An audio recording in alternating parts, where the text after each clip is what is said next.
Day 4 as a chef on a yacht. The rest of the crew wakes up at like 5 a.m. Not me.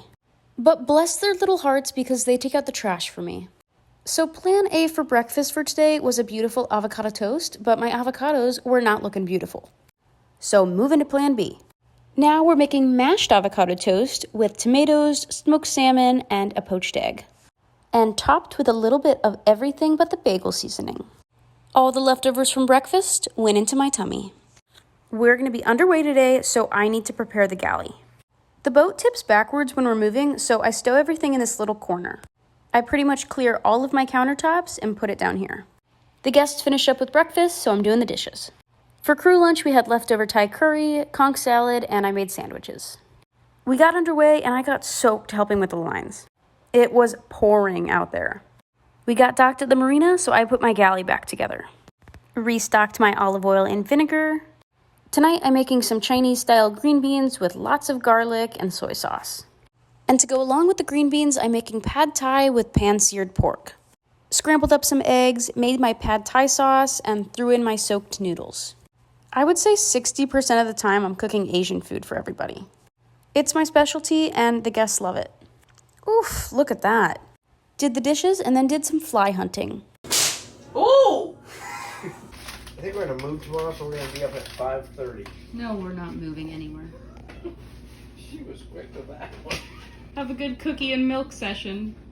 Kitchen's closed, and I'm going to bed. Bye, little chef. Researchers say that it takes 10,000 hours to master something. So just call me master dishwasher. Because working as a chef on a yacht, you have a ton of dishes. But today, little chef, I have a trick for you. You know when you have like a tomato sauce in Tupperware and it stains it? I had some Thai red curry in this Tupperware and I got the stain rigged out. So all you're going to need is a little damp paper towel and Dawn dish soap.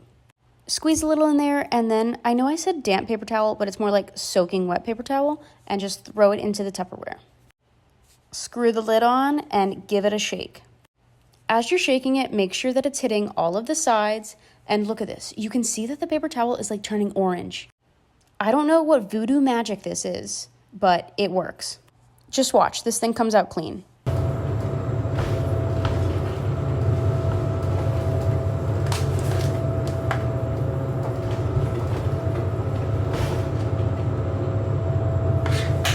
The boys have been working hard outside, so I'm gonna make them some blueberry lemonade.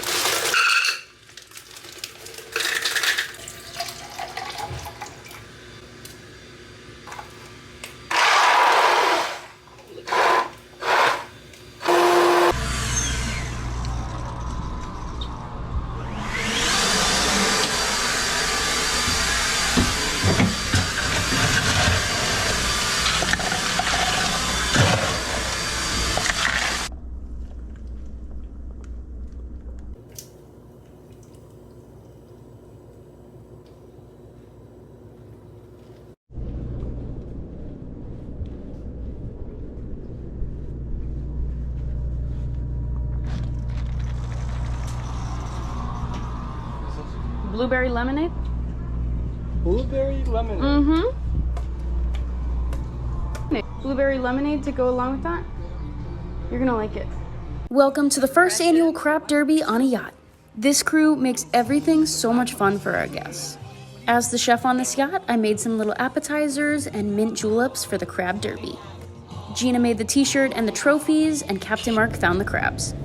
It's not always perfect weather in the Bahamas, so when there's rain, there's really not much we can do. So we create little games for our guests, whether it be themed nights, board games, or in this case, a crab derby. So the guests all bet on a crab, and we let them loose. Let that door shut. This one tries to crawl on them. You gotta chase him around. Blanquito! Blanquito!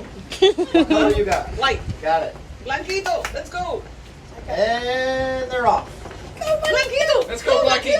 Let's go, Blackie! Oh! Go, Blanquito! Let's go, Blackie! Let's go! Let's push it! Oh, he's going, he's going.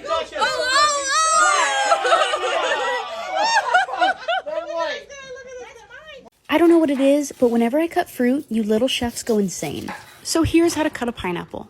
Start off by cutting the top and the bottom. And fun fact, you can put the top of the pineapple just right into the dirt and you'll have a new pineapple in 3 years. Then you're gonna take your knife and peel the pineapple. Try to stay as close to the skin as possible because you don't want to waste a lot of the meat. I personally don't mind eating the eyes of the pineapple, but I'm serving guests, so I make a little bit of a deeper cut than normal. To reduce waste even more, take the skin of the pineapple and boil it in water and make tea. Okay, now we need to take out the core. I have my pineapple cut in half, and I'll make a triangular cut towards the center. I'm cutting mine into slices, but you could cube it or cut it into any shape that you'd want. Pineapple also freezes really well, so I'll just put it in a Ziploc baggie and throw it into smoothies. But for today, I sliced mine up and put it on a plate and served it for an appetizer, along with a tomato and mozzarella salad, meats, and cheeses. Bye, little chef!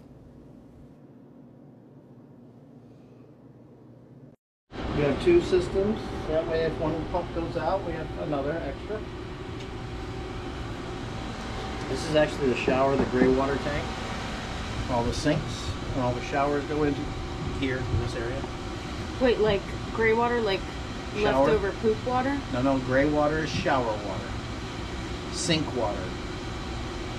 Not the other water. That's black water. Oh. Does the light stay on the whole entire time? Oh, we can turn them on here. That other one's forward, so I leave it on. and you have to put these in right, you know why? Why? Because the stew will yell at us that the carpet doesn't match. The pattern has to go through. So we try to keep them. When we take them out, we put them in the right spot. So That's pretty cool. What do you think? Now we have to get the tender to tow behind us. So the original plan was to have it latched and then just slide it back alongside the boat and it will be good to go. However, it was not that easy. The wind was kicking and the seas were rough. So there was just way too much movement to do that. So we switched to plan B.